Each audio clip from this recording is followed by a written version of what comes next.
in what can only be described as a freak occurrence, a celestial anomaly, something that happens about one every few millennia, things that are prophesized in Mayan calendars and all sorts of mysteries of the enigma that is human history. It turns out that I think I've been wrong about something, actually, and it's gonna really shock and surprise you, despite how vocal I've been about this in the past. But I think I've definitely softened my touch on this and definitely changed direction when it comes to this aspect of the game. And I really didn't think that this would ever be a thing I'd compromise on when it comes to my vision for how a Yu-Gi-Oh! Duel should actually be played. But today, I really do think that I've got a different perspective to share with you on something.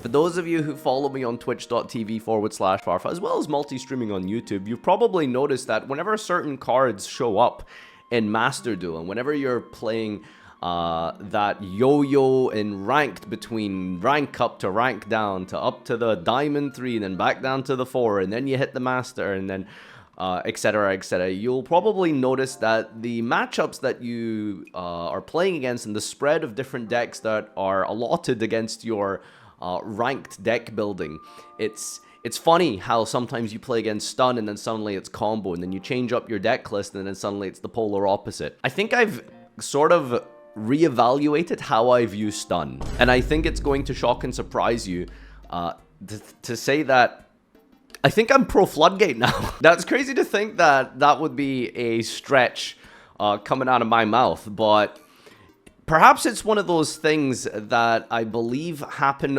as you sort of become maybe disillusioned with the game from a competitive standpoint, but also sort of just kind of neutral as well. You could look at it in a sense of the morality spectrum of chaotic neutral, right? Maybe that's where we're at right now. But in all seriousness, let me like break this down for you and explain what I'm talking about here. We're talking about floodgates, and that's kind of like the main issue that I wanted to bring up, because I think that over time I've sort of changed my view on what this deck is for and what the purpose is.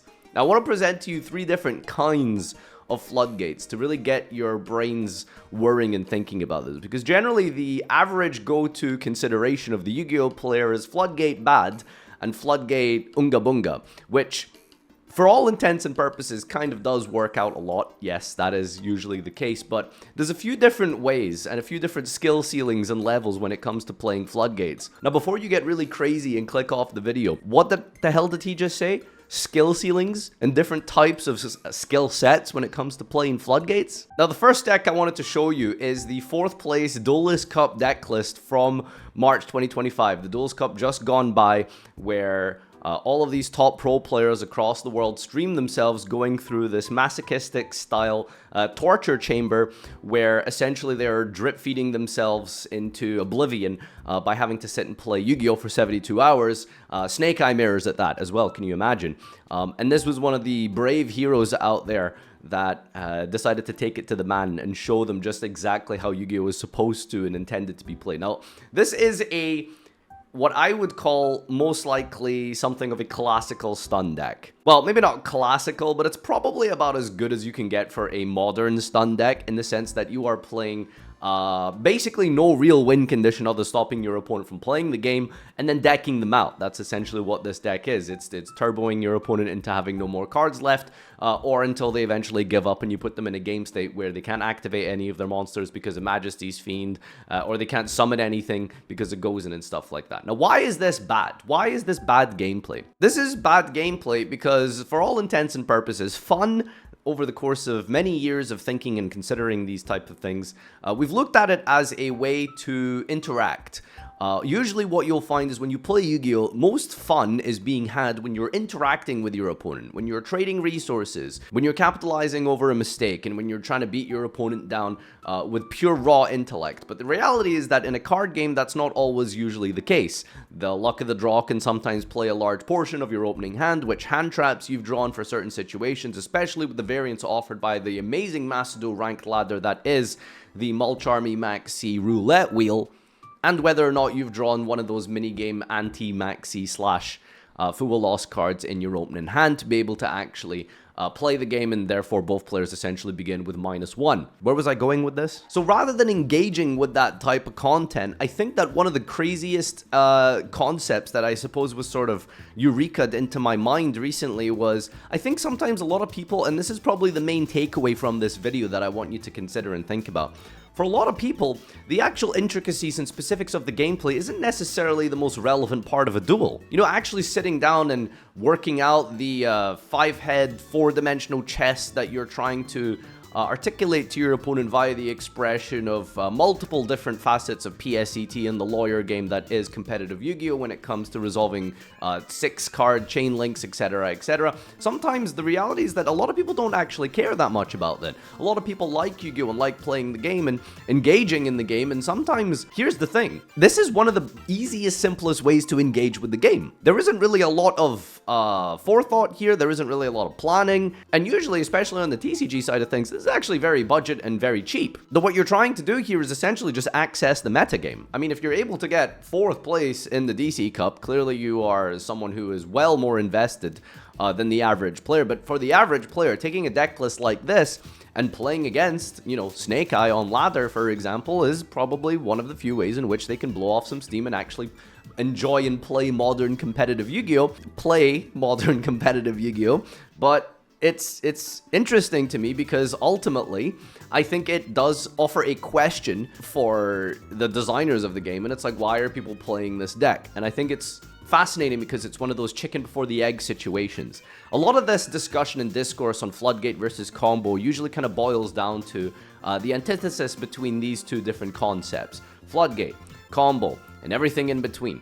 Now, usually why that occurs is because overbearing wombo combo crazy decks in Yu-Gi-Oh! All the things that you're accustomed to in modern Yu-Gi-Oh! Yubel, Snake Eye, multiple negates, crazy end boards, 37-minute no-joke turns, etc., etc. This is something that many of you have become accustomed to with the description of competitive card gaming Yu-Gi-Oh!, which is a lot of the criticisms that people hold at this game.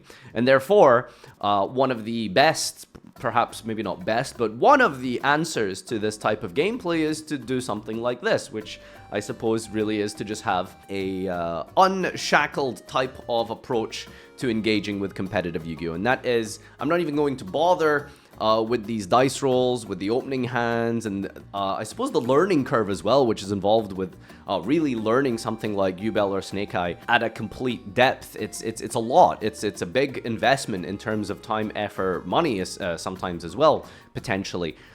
Because, you know, doing a literal 50+ step combo every single time you sit down to play can be very mentally taxing and can be very exhausting, especially for dad gamers as myself, who perhaps have a lot of other important things on their mind. Now, this might come across as a old boomer trying to enlighten you onto the concept of floodgates and onto the idea that floodgates are actually good for the game, but my main argument here isn't necessarily driven specifically by the gameplay. It's kind of about, again, most important of all, accessibility and budget, but also I suppose that third point, and that is the antithesis of some of the more lackluster, unenjoyable aspects of Yu-Gi-Oh! Now, a lot of people just want to slow the game down. And I think I've highlighted that really well with all the Snake Eye examples, but some people just don't want to play games like that. Some people want to play games of a couple of actions here and there, set, pass, and then you're good to go. Now, you could argue in that case, well, just go frickin' play GOAT format or something, or Edison. No one wants to sit and watch you jack off a Majesty's Fiend for 27 turns, you know? That's obviously a very fair and reasonable argument, but at the same time, sometimes Time Wizard formats can be very niche and can be just completely inaccessible. Remember that a lot of people do play Macedo as their only outlet to play Yu-Gi-Oh! And therefore, where there is no way to play Time Wizard or anything on Macedo. So naturally, the only real way to engage is to potentially do something like this because of all of the aforementioned reasons in terms of accessibility, time, resources, energy, things like that, which are offered as a a sort of a side issue for a stun player. You know, these are not important things, you know, time and all that kind of stuff. You just kind of slap these decks together and then click a few buttons, set a Cyber Jar, and you're kind of good to go. Now, before you get ahead of yourself and start saying things like Farfa's justifying the existence of skill drain in a Snake Eye deck where they could then use Snake Eye, Ash, or Oak to remove them from the field and then play on the turn 3 and clap back an insta-win. These are one of the few exceptions to the rule here, because the problem with Floodgates, I think the most egregious problem with Floodgates is actually not when you're playing against a deck that summons a Thunder King and sets a Crackdown. In fact, I would argue they are the most healthiest types of Yu-Gi-Oh decks, because summoning a Thunder King and setting a Mirror Force and hoping that it sticks and your opponent can't play through the Inspector Board or the Fossil Dino or whatever it may be is actually a great type of, shall we say, rock, paper, scissors element of card games. Now, usually what you'll find is, and you can disagree with whether or not this is a good approach in terms of the design, but sometimes it's okay for decks to have weaknesses, and it's okay for decks to have strengths, and the strengths of stun being that it stops the meta decks from actually getting their engines going. And the only way to stop a meta deck, in terms of its power level, is to bring it down to your power level via the Floodgates. And so the drawback there is that you're unable to actually really capitalize. You can't really do like big combos, overbearing stuff that essentially auto wins you the game immediately. You are going to have to take multiple turns even to just simply deal with something like a set Ash Blossom from a combo player. It can actually be a bit of an issue for someone who just has a Fossil Dino and some back row. So weaknesses exist. But going back to the sort of other issue of the gameplay here, and one of the most egregious offenders of Floodgates is decks like this. This is a deck list that I played in Gage's Master Duel Classic Time Wizard format. Yeah, Gage makes contact. Crazy, I know. So one of the cool things about this deck for Floodgate and combo players alike, if there's a Venn diagram of that ever exists, well, they did intersect at one point, and usually what you'll find is these are some of the most degenerate ways to play the game. A crazy wombo combo style deck like this that gets out of hand, and on the end of the turn usually utilizes some sort of ridiculous play that prevents the opponent from actually engaging with the game in any shape or form. Now, you could argue that a combo deck is basically a stun deck with extra steps. Further than that, when you're able to incorporate literal Floodgates into combo decks, it becomes a very, very unfun type of game. A very one-sided type of duel, especially if you're looking at something like TCG, where you could have, for example, a Malice mirror match resulting in someone drawing one of the Mulch armies for the banished one. I forgot the name, Meowls or something. If whoever draws that sometimes can be a bit of a deciding factor. Whoever draws the Lancia post-siding in a mirror match can sometimes also be a huge deciding factor. So usually when the powerful decks are able to utilize these things, that's when things get really egregious and really unfair. So the point I'm making here is like, that stuff is never justifiable. The Lingering Floodgates, the one-card combo OTKs that then lock your opponent out of the game through that first turn board with all of the negates and protections, backed up with Apollousa, Baron Savage, etc., with a Buster Dragon as an example historically. And there's going to be plenty of examples. We've had Scythe Lock, as well as a thing that's occurred many times throughout the lifespan of Yu-Gi-Oh! In modern times. And I think the most important aspect to take away from this is that that is not the type of thing that I'm softening up to or justifying. That is always an unfun, terrible type of Yu-Gi-Oh! To engage with. And so as another example of a deck that I don't want to say like, but I completely understand and somewhat resonate with the player base as to why they pick up decks like this. It's appealing. It's relatively simple. This one is a little bit more mid-range on the stun spectrum. You see, I've decided that I'm going to coin a new vision for stun players, and that is the Monkey Stun, which is the Fossil Dyna, and then there's the Combo Stun, which is the Runic one that you saw, and this one is a little bit in the mid-range stun. So as you can see here, this is mid-range because we're playing some Labyrinth cards. There's some combos to be offered in here, you know. You can special summon your lady, you can protect all of your 5 back row with the Heavenly Prison, but the absolute, you know, most difficult variant of stun is the Runic one, as I showed, because you are kind of planning and looking through the duel out of through a lens of the entire match. You know, you have to stun your opponent and stop them from playing the game, but then you have to be able to deck them out, not deck yourself out with things like Macrocosmos potentially locking you out of your fountain. Listen, jokes aside, the point I'm making here is that I think these type of decks, for the most part, are okay. as long as they aren't too dominant or too powerful, and they will be very frustrating, specifically in Master because of a best-of-1 format. The whole point that I'm trying to get across here and sort of highlight to you is that I get it. Like, I get it. I understand. I know why this is appealing. I truly do resonate with the dad gamer, with the old boomer who potentially just, doesn't have the gray matter capacity anymore to play Yu-Gi-Oh! At those combo levels that it's kind of evolved into. Like, even just something as simple as a Salamangreat combo. That's like 50 steps, you know? Like, you make fun of that deck, but I mean, for a lot of people, it's like, I just don't have time to learn something like this. As basic as it might seem to the average, you know, 21-year-old student or whatever watching this video, thinking to themselves, how can you mess that up? Ultimately, I get it. I really get it. Sometimes you just don't have the time or effort to do those things. Alternatively, you could probably suggest that something like Voiceless Voice would be the entry-level point, or the simple deck that people should be playing in Yu-Gi-Oh! We should completely do away with floodgates. Like, completely do away. All of them should be removed from the game.